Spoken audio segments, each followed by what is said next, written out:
여러분 안녕하십니까? 토요일 MBC 뉴스데스크 광주 전남권 소식입니다.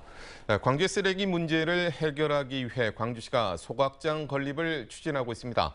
기존 매립장은 포화 시기가 빨라지고 있고 정부가 2030년부터 직매립을 금지한 상황이어서 광주시 계획이 표류할 경우는 쓰레기 대란이 머지않아 현실화될 거라는 우려가 나오고 있습니다.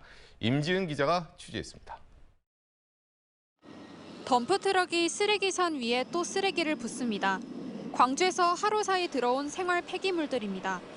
이곳에 버려진 쓰레기만 하루 평균 540톤, 덤프트럭 126대 분량에 이릅니다. 올해는 541톤 일평균해서 1월에서 4월까지 541톤 정도 들어오고 있고요.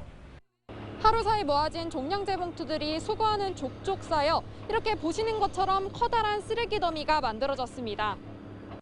그런데 이 매립장은 당장 다음 달이 되면 포화 상태에 이릅니다. 당초 2026년 7월까지 사용될 예정이었던 2-1단계 공구에 예상보다 빠른 속도로 쓰레기가 밀려 들어오면서 4년이나 빨리 가득 차게 된 것입니다. 20m 위로 2-2단계 매립장이 조성되고 2036년까지 쓰레기 매몰이 가능하지만 지금의 속도라면 그 이전에 모두 가득 찰 가능성이 높습니다. 특히 2030년부터는 정부 지침에 따라 직매립이 불가능해지면서 서둘러 소각장을 신설해야 하지만 말처럼 쉽진 않습니다. 지역 주민들의 극심한 반대에 직면할 수밖에 없기 때문입니다. 나주 SRF 열병합 발전소는 지역 주민들의 건강권 침해 문제로 여전히 팽팽한 대립이 이어지고 있고 6년 전에 상무 소각장이 조기 폐쇄 조치된 것도 이런 이유입니다.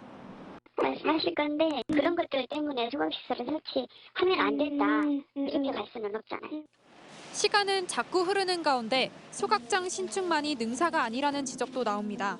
쓰레기 대란이 장기화될 상황을 대비해 쓰레기 배출량을 줄이는 등 마땅한 해결책을 찾아야 한다는 것입니다. 실질적으로 지역에서 쓰레기를 얼마만큼 혁신적으로 줄이는지 그런 것들이 전제되지 않는 쓰레기 소각장의 위치라든지 규모에 모두 매몰될 수 있고 블랙홀 역할을 할 수 있기 때문에요. 쓰레기 매립장이 하루가 다르게 포화 상태로 접어들고 있는 가운데 일회용품 사용 제한 등 폐기물 배출 감축 정책은 또다시 뒷걸음질 치고 있습니다. MBC 뉴스 임지은입니다.